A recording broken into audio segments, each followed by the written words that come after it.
Islam Negeri Sumatera Utara jurusan PGMI. Kesempatan kali ini saya akan menjelaskan hukum bacaan dalam Al-Quran, yaitu hukum bacaan nun mati dan mim mati, dan hukum bacaan mim mati serta hukum bacaan nun tasydid dan mim tasydid. Baiklah, yang pertama saya akan menjelaskan yaitu hukum bacaan nun mati atau tanwin. Yang pertama ada izhar halki. Izhar halki yaitu jika nun mati atau tanwin bertemu dengan salah satu huruf izhar. Apa aja huruf izhar? Huruf izhar itu ada 6 huruf. Yang pertama ada ain, ada gha, ada ha, ada kho, ada a, ada ha. Nah, jika jika nun mati atau tanwin bertemu salah satu 6 huruf yang saya sebutkan tadi, maka gimana cara bacanya? Cara bacanya itu dibaca dengan jelas, ya, dibaca dengan jelas, tidak ada dengungan di situ. Langsung saja contohnya yaitu nun mati. Contoh dari nun mati. Nun mati bertemu dengan a. Contohnya yaitu man amana. Nah, di situ bisa kita lihat yaitu ada nun mati bertemu dengan a. Maka kita bacanya dengan jelas. Gimana cara bacanya? Cara bacanya yaitu man amana, tidak ada dengungan yang timbul di situ karena dibacanya dengan jelas. Man amana. Contoh yang kedua yaitu tanwin. Contoh tanwin itu ghafurun halim, ghafurun halim, ghafurun halim. Di situ juga dibaca dengan jelas, yaitu huruf tanwinnya yaitu un bertemu dengan ha, maka dibaca dengan jelas ghafurun halim. Nah, selanjutnya yaitu ada hukum bacaan ikhfah. Selanjutnya ada hukum bacaan ikhfah tadi yang sudah saya bilang. Nah, kalau ikhfah ini berbeda dengan izhar. Jika nun mati atau tanwin bertemu dengan salah satu 15 huruf huruf ikhfah. Nah, 15 huruf ikhfah. Tadi kalau yang tadi izhar itu ada 6 huruf, dan jika ikhfah ini ada 15 huruf. Apa-apa aja itu hurufnya? Yaitu ada ta, bo, po, fa, kho, ka, so, za, ta, ja, sya, sin, za, zo. Nah, ada 15 huruf. Jika nun mati bertemu dengan salah satu 15 huruf itu, maka hukum bacaannya bukan lagi dengan jelas, tapi hukum bacaannya yaitu samar-samar didengungkannya. Jadi samar-samar, ada dengungan juga di hidung, didengung tapi samar-samar. Nah, baiklah, langsung saja contohnya bagaimana? Contohnya yang nun mati. Contohnya yaitu solatihim. Jadi ada dengungan di situ. Solatihim, bukan lagi dibaca dengan jelas, yaitu an solatihim, bukan seperti itu karena ada dengungan sedikit. Solatihim. Nah, bagaimana contoh yang tanwin? Contohnya seperti ini. Wa fathun qarib. Nah, ada dengungan. Wa fathun qarib, bukan bacanya lagi dengan jelas. Wa fathun qarib, bukan seperti itu. Jadi ikhfah berbeda dengan izhar. Izhar tadi dibaca dengan jelas, kalau ikhfah dibaca dengan samar-samar. Nah, yang selanjutnya yaitu ada hukum bacaan idgham.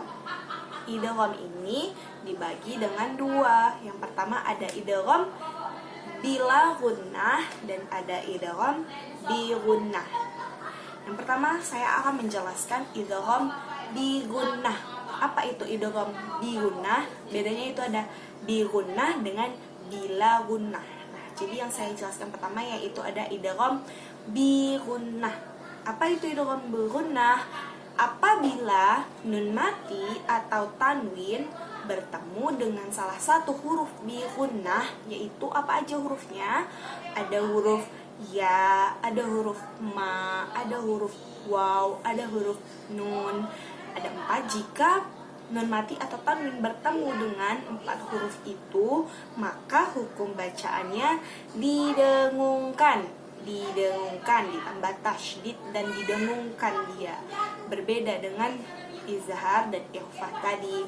Nah, langsung saja ke contohnya. Seperti apa contohnya? Yaitu nun mati ya. Contoh nun mati. Contohnya itu min waraihim. Nah, di situ ada tambahan tasydid dan didengungkan seperti ini. Min waraihim. Nun mati bertemu dengan waw, maka dia didengungkan. Lihat. Min waraihim. Beda dengan izhar. Bukan dibaca dengan min waraihim, itu salah. Maka dibaca dengan min waraihim. Dia ada tasydid dan didengungkan. Dan contoh yang tanwin yang kedua yaitu wa fadlam minallah, wa fadlam minallah. Ada tanwin an bertemu dengan huruf ma, yaitu salah satu huruf dari idgham bi gunnah. Wa fadlam minallah. Maka hukum bacaannya didengungkan, ada tambah tasydid dan didengungkan. Itu dia idgham bi gunnah. Nah, selanjutnya tadi saya sudah menjelaskan idgham bi gunnah. Sekarang saya akan menjelaskan idgham yang kedua, yaitu idgham bila gunnah. Idgham bila gunnah berbeda terbalik dengan idgham bi gunnah. Jika idgham bi gunnah tadi didengungkan, maka idgham bila gunnah tidak didengungkan. Jadi apabila nun mati atau tanwin bertemu dengan 2 huruf idgham bila gunnah, cuma 2 huruf. Apa aja hurufnya? Ada huruf la dan ada huruf ro. Jika bertemu dengan huruf la atau ro, maka hukum bacaannya tidak didengungkan. Jadi langsung saja ke contohnya. Nun mati bertemu dengan salah satu huruf bila gunnah. Mirrab bihim, langsung dia mirrab bihim, gak ada dengungan seperti yang tadi. Waraihim, gak ada didengungkan. Jadi kalau bila gunnah tidak didengungkan. Mirrab bihim, ada 2 hurufnya, la dan ro. Jadi contoh ro itu mirrab bihim. Dan contoh yang kedua itu tanwin. Ghafurur rahim, ghafurur rahim, ghafurur rahim, tidak ada dengungan di situ. Itulah dia idgham bila gunnah. Nah, yang terakhir yaitu ada hukum bacaan iqlab. Hukum bacaan iqlab ini gampang sekali, mengubah nun mati atau sukun menjadi huruf mim. Jadi jika ada nun mati bertemu dengan huruf ba, huruf iqlab itu cuma 1, yaitu ada huruf ba, maka kita harus menggantinya menjadi huruf mim, dirubah. Jadi gampang sekali melihat hukum bacaan iqlab dalam Al-Quran. Biasanya ini ditandai ada huruf mim kecil di atasnya. Jika kalian menemukan huruf nun mati bertemu dengan ba, maka biasanya ada huruf mim kecil di atasnya. Maka itu kita harus menggantinya menjadi huruf mim. Contohnya yaitu mim ba'di. Seharusnya kan jika kita baca kan seharusnya min ba'di. Cuman cara membaca huruf iqlabnya itu mim ba'di diganti dengan huruf mim, karena ada hukum bacaan iqlab di situ, yaitu nun mati bertemu dengan huruf ba. Nah, selanjutnya yaitu saya akan menjelaskan tentang hukum bacaan mim sukun.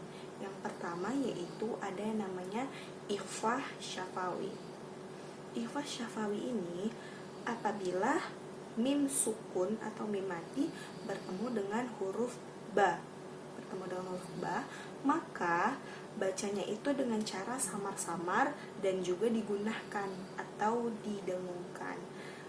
Langsung saja biar paham contohnya, yaitu wahum bimu'minin, wahum bimu'minin. Ada sedikit dengungan yang dibaca dengan samar-samar.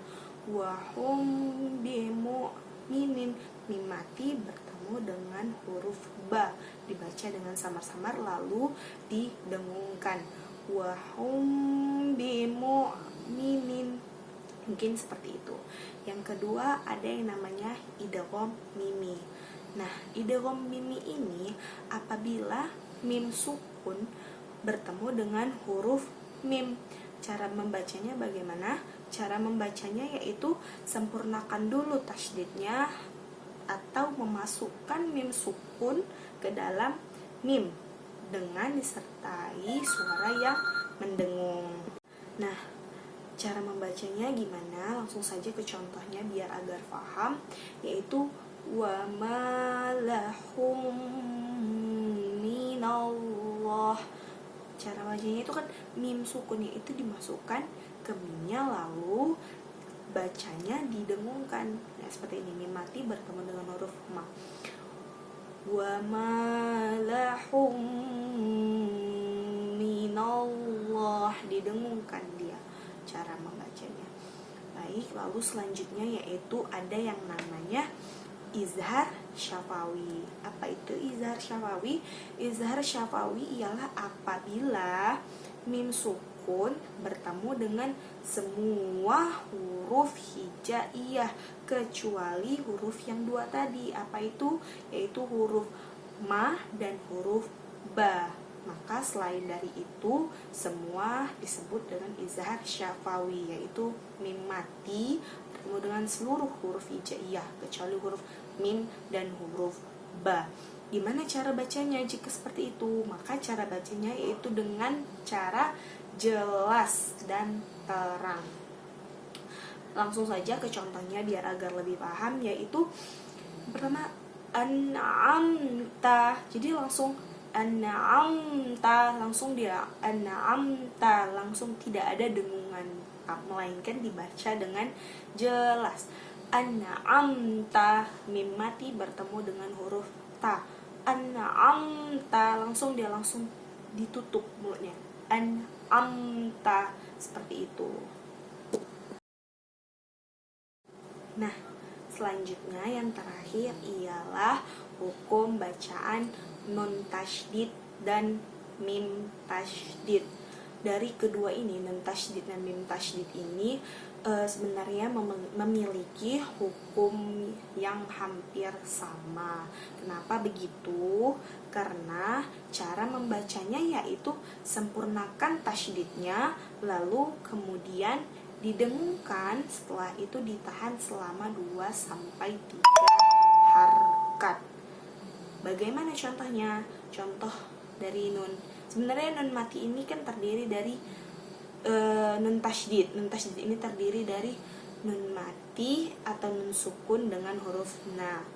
Dan mim tasydid ini juga terdiri dari mim sukun atau mim mati dan huruf ma.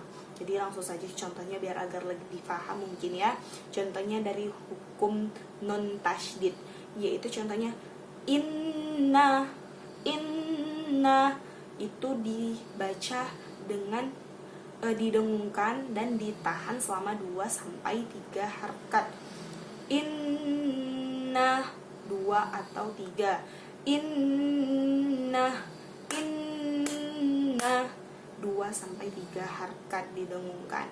Dan contoh dari huruf ma-nya juga amma 3 harkat atau amma 2 harkat. Jadi dia didengungkan.